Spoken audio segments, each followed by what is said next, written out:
One of the things that I hope you have noticed and will notice in this next session is that in sexuality you see a very obvious removal of children. In other words, sex is not merely procreation, because quite often as Christians that's what we think sex is given for, to multiply and to fill the earth. But in the Song of Solomon it's mentioned as recreation. And I mean that word literally for what the word means. Recreation is to recreate something. In sexuality, a couple revisits their original devotion to each other. They go back and through senses, they communicate to each other as to exactly how they feel, as to how they felt about each other. What we're going to see here in intimacy is this couple's enjoyment of the gift of sexuality. It is given as God's precious bestowment upon two people, and it is given with His blessing. Let's look again at the art of intimacy. In verse 5, your breasts are like two fawns, twins of a gazelle, which feed among the lilies. That is the greatest, most inspired bit of text as to how a man should see his wife. He has talked to her, and now he has undressed her. Her hair is down, her veil is off, and he has taken off the dress of his wife, and he looks at the bareness of that woman's body, and he says, your breasts are like twin fawns of a gazelle. That's perfect. How do you see the sexuality of your wife? How do you approach two fawns, twins of a gazelle? You come up like this. You don't go, hey, fawns, because they're taken up. First of all, marriage is romantic. Sex is romantic. Secondly, sex is gentle. Fellas, write it down. Sex is gentle. I'm going to give you guys some help right here that's going to save you more trouble, because you're all inept. You just don't know you're inept. Number one, whenever you have sex with your wife, especially on your honeymoon, you move slow. One of the guys that taught me when I was in college said to me, he said, listen, and he was a pretty hardened kind of a guy that came to the Lord and married this little girl that had never been kissed. And he said he got the idea that in their honeymoon he could now exercise every fantasy he ever had. And he come out of the bathroom like Conan, all right? And just kind of poured out all of his passion on her. And he said, I scarred her, and it took years of counseling to get her to where she needed to be and me where I needed to be. You move slow on your honeymoon night and anytime. Secondly, big one, there are parameters that you and your mate will share when you make love to your wife. A man's parameters of sexual enjoyment generally will be a lot more erotic than a woman's. How far can a man go? As far as your wife is not demeaned. If she has a problem with something, then you stop. And incidentally, you know what you're going to have to do? And I make couples do this before they get married. I make them talk. And they get to talking about, and the fellow will say, what about this? What about that? And it may surprise him. She'll go, whoa. Son. All right. Write it down, because you're going to have to learn that. Also, in gentleness, fellows, you got to learn something, that your wife is a fluctuating type person. You think you can find the combination on her? See, a man is literally in sex, he's the constant. Just like in sex, he is the driving constant force. It doesn't take a whole lot to please him. But the woman is going to differ. And a lot of guys will think they find the combination. Kiss here, stroke here, rub here, bingo, great sex. What's the guy do? Kiss here, stroke here. All right. Memorizes it, eats it, swallows it. The next night, kiss here, stroke here, rub here. She says, hey, what are you, sick, you pervert? He's working back through that, you know. She'll surprise you. You got to be gentle each night. There's going to be nights that you know that your wife is doing her duty to love you. There's going to be other nights you think she's been drinking. All right? Trust me.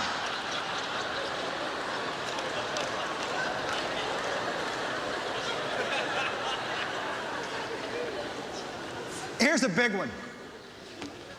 This is going to save you more trouble. How are you going to have sex when you get married? How are you going to know if your wife's excited? Guys are always excited. How do you know your wife is going to be excited? Oh yeah, Don Meredith, the guy that speaks for Campus Crusade for Christ, couples conferences. I know one of the great statements on marriage. He looked at the women and he said, you know, you think that all that we guys think about is sex. Yeah, yeah. And that's about the way a guy is. He's always ready. How are you going to know if your wife's ready? What do you do? I mean, do you come home and go, sex, 11 o'clock, 2,100 hours? Do you do that? Or maybe you put out a flag before you come home? Or do you drop hints at dinner? Boy, it was a real exciting day today. How do you let your wife know that you want to have sex?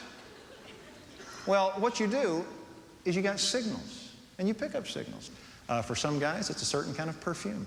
They may wear a certain cologne. One guy told me, he said, when I put on a certain bathrobe, my wife knows. Tell you what's a great one. The most often used signal for men is late at night. No woman, and a woman is very sensuous. When a man, when he hadn't shaved, when he smells, it hits a woman, all right? And so a guy, if you shave late at night, 10 o'clock, you shave. I use one in big old menthol jobs. Make a little noise. See? Just a way. I was teaching this one time. One of the first times I taught Song of Solomon in a church. It's a precious church. I love these people. Way out in West Texas, a little town called Groover, Texas.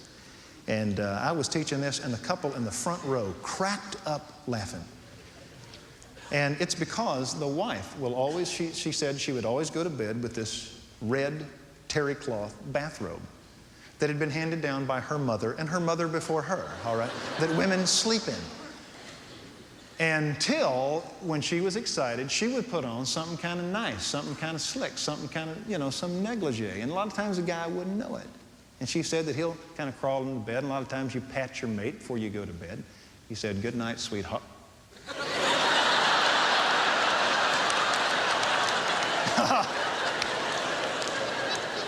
The best line I've ever heard, though, was a guy in our church. He said, you know what I do? Now, this is Denton, all right? You know what I do? I brush my teeth.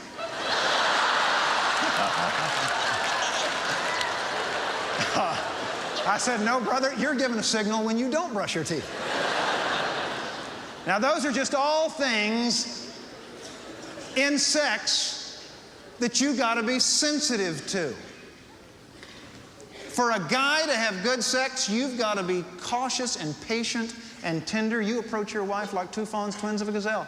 And to a woman, to have good sex, you have to be considerate. And a lot of times, a woman is going to recognize her husband's need. Incidentally, fellas, I'm going to give you a verse your wife can memorize, but you never quote.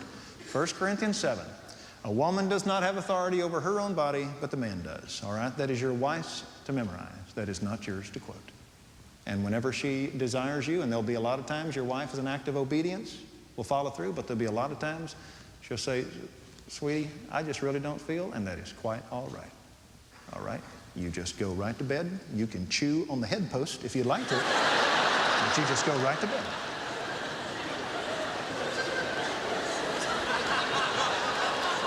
Number 3, watch this. Sex is exhilarating. Look at that in verse 6. Until the cool of the day when the shadows flee away. That's talking about morning time. All night long I will go to the mountain of myrrh and the hill of frankincense. What's the mountain of myrrh, the hill of frankincense? See also the chapter before, the twin hills, the hills of Bether. It's talking about the breast of his wife. And this guy says, all night long I, the stag, am going on my wife in a joyous way until the morning rolls around. The Word of God. Isn't that great? How passionate is that? You let your imagination run because you're meant to. This is why Jewish boys were not to read this book until they were older and down the line, because it is exciting. Incidentally, you know that in England years ago, young girls were told during their honeymoons to lie there and think of the Queen.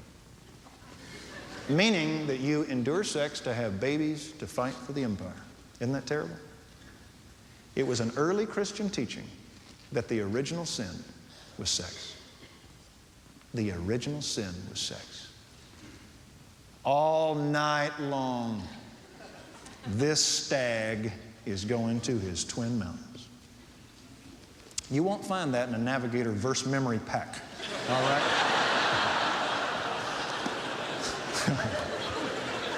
Verse 7.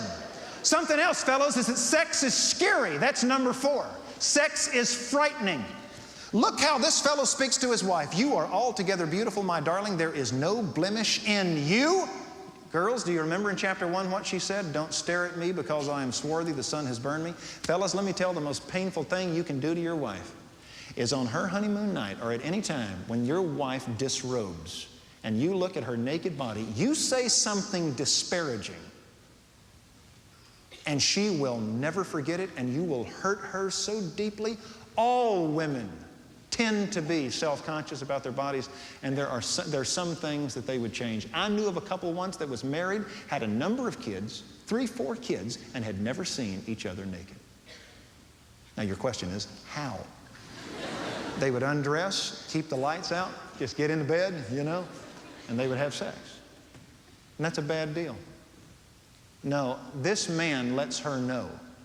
And fellas, you're going to marry girls that want to lose some weight, and when they have kids, they're going to get all stretched out. You're going to have some girls that wish this was different and wish that was different. You let her know from the top of your head, right down your body, you are the most lovely woman on the face of this earth. Ladies, do you think you would feel like giving yourself to a fellow that can take your teeth, your hair, your eyes, your cheeks, your neck, your breast, your body, and say, you are absolutely perfect?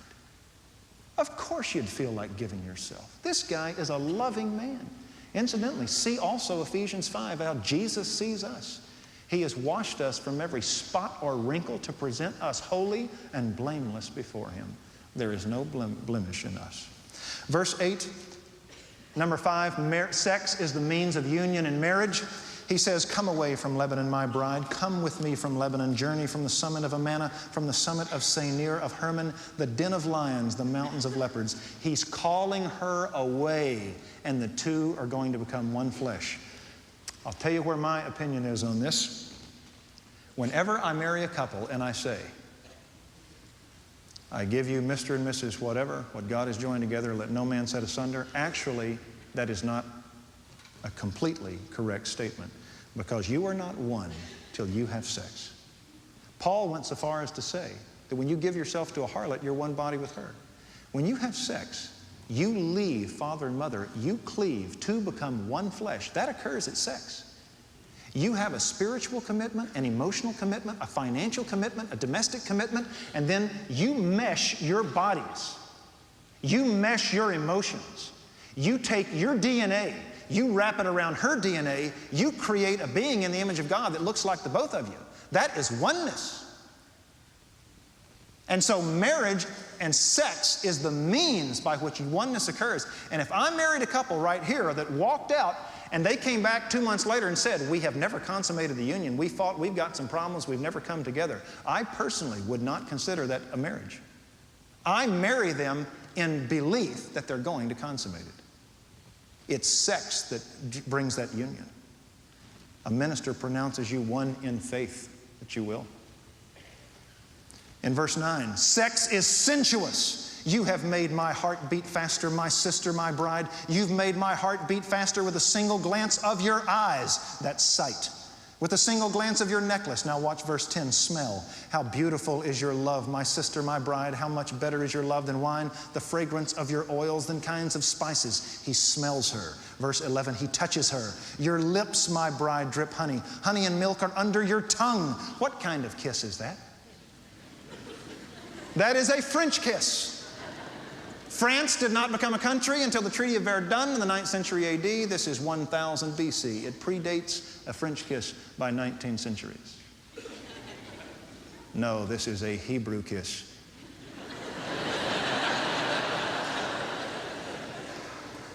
Don't do this until you get married. A lot of people wonder, how far can you go? I'll give you a good, clear answer. Don't ask how far can you go when you're dating. You ask the question, how far can we keep away from it? How close can we walk to the edge of the canyon, Mommy? No, let's stay away from it and just look.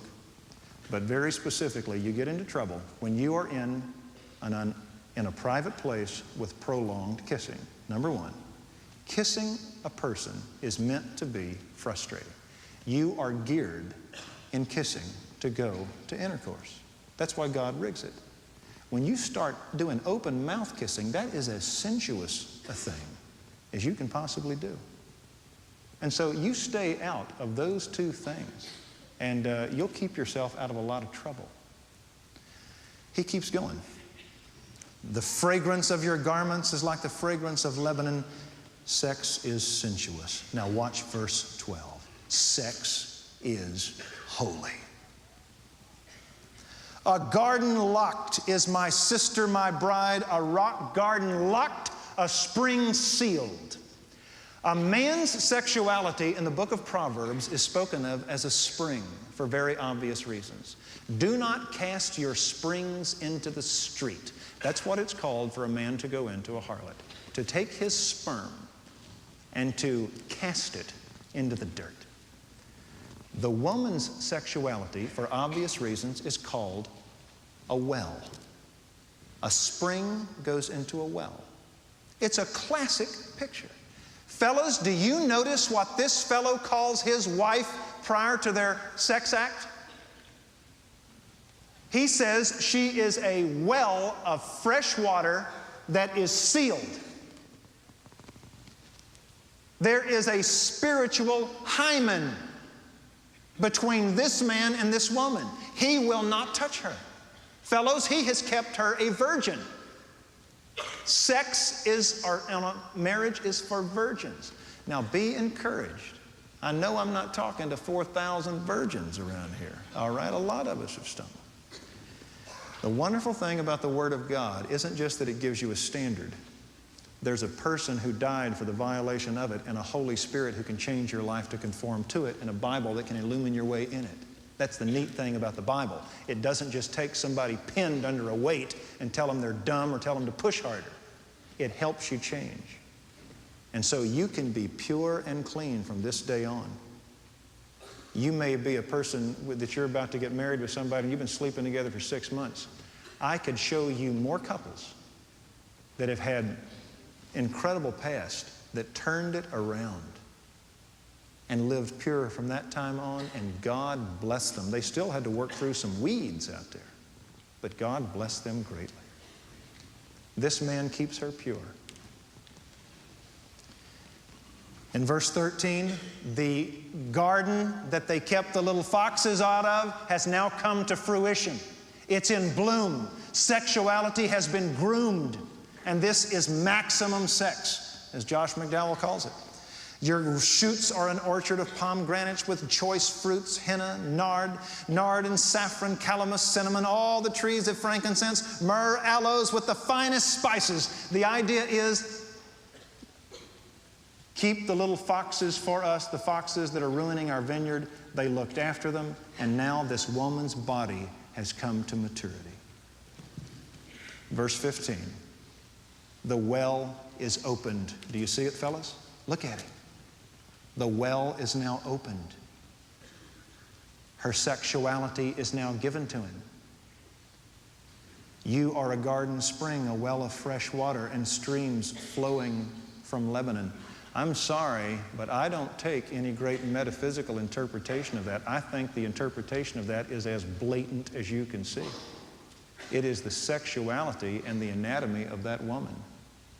And she is open to this man. In verse 16, sex is responsive. Number 8.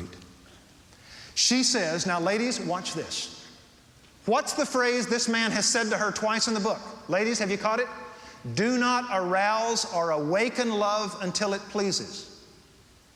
In verse 16, girls, what's the first word she says to her husband?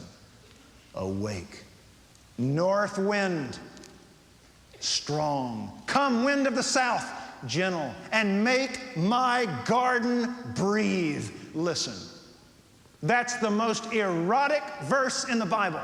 This is a woman who has been cared for, loved, nurtured on the honeymoon night. He talks to her. He looks at her naked body. He compliments her. He calls her to him. He looks at her. He kisses her. He excites her. And now she invites him into her sexuality. And this woman spreads herself for this man. And she gives herself to him. Good night. I bet there's more Jewish brothers had heart attacks right here. Boom. Clear. Boom. Song of Solomon. Let its spices be wafted abroad. May my beloved come into whose garden? His garden. And eat whose choice fruits? Its choice fruits. I give my garden completely to you. Have at it, you studly guy. Oh, that's sex. Make a note, ladies. This woman is responsive. What is great sex to a man? One thing.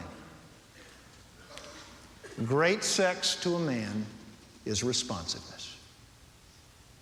No man likes to be like a little buzzing bee around the flower of his wife, trying to pollinate her with no response on her part. Now, a lot of guys would love to say that to their wives, but they've never been able to. There's nothing greater to a man than a responsive woman. This woman responds. Ladies, can I tell you something you're never going to hear again, so take good notes? What is excitement to a man? 4 things. Number 1, what he hears. You're kidding. It's what he hears. You remember that on your honeymoon night. No husband will ever say to his wife during sex, shh.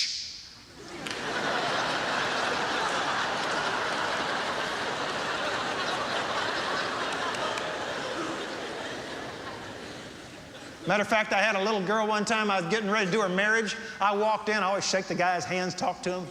You know, here we go.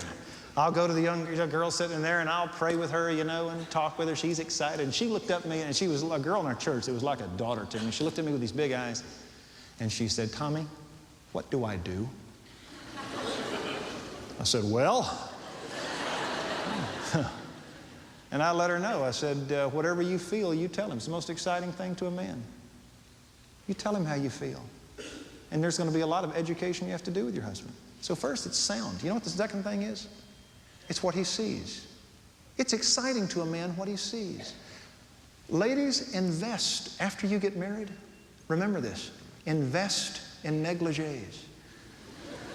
Guys, there is a negligee that women are issued. And it comes from Moose Jaw, Alaska. They all have them. It's made out of seal. It's about that thick. Got these big holes in it, all right?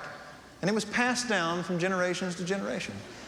And it ain't the most exciting thing in the world. And a guy gets excited by what he sees. That's one of the great investments a woman can make, is a nightgown, something nice. A lot of women never know about that. 2 great Christian institutions at shopping malls, Joshua's Books and Victoria's Secret. Trust me. Every man would love to go into Victoria's Secret and buy something, but he's too chicken. And so what we do is we buy gift certificates. You stand outside like a little high school guy buying liquor, you know. Done it myself. And then it's what a man feels. I told this little girl, I said, you got to remember, during sex, your husband is the stabilizing force. Everything on you is free. Your face, your hands, your feet, your knees, everything. A man is so alive during sex, everything that he feels registers on the chart. Love him. Well, we better move on. Chapter 5, verse 1, sex is nourishing. I have come. Now, in chapter 5, verse 1, we're about finished here. Do y'all notice the verb tense change? Look close at the verse. We shifted, didn't we? Past perfect. I have come. It's done. He's lying on his back. He's got a cigarette. Man.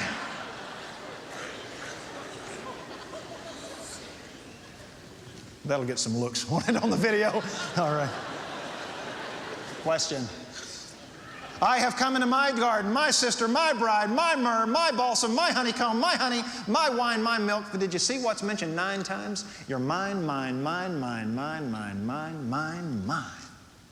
And I am nourished on you. Guys, you know what's the most exciting thing in the world with your wife? Is to have a woman that you love, that you care for, that you're one with, that you romance, that you treat tender. And to where the highest thing you can give her is your body and she gives you yours. And after you love each other, to take this woman and just to hold her on the crook of your arm and to hold her close and to pray and to say, I thank thee, O God, for this woman. And for her to pray and just hold you close and say, Father, thank you for my husband who loves me so tenderly and so sweetly. It doesn't get any better than that. Sex is nourishing. And in your last 2 lines, sex is pleasing to God. This is the only line God speaks in the book. Eat, friends, drink, imbibe deeply, O lovers, meaning it's my gift, go for it. And enjoy it. This is not sex done under an alias in a motel or in a backseat or hiding it from your friends. This is open in the face of God, and God says, enjoy it. That's what sex is meant to be. Isn't that good? Steamy? Yes, it was. It's how God intended sex to be. It's the right people, the right time, in the right way, enjoying what is God's gift. Passion and purity, sexuality and godliness are never in conflict. They work hand in hand. It is possible for a man to be godly and yet to be exhilarated with the wife of his youth. Now, one thing I want to make sure that we all caught, though, is why this couple was able to enjoy such a relationship. Because at the very outset of their meeting, they protected and they cultivated this garden, and now they have reaped its fruits. Passion and purity are always mates. That's the art of intimacy.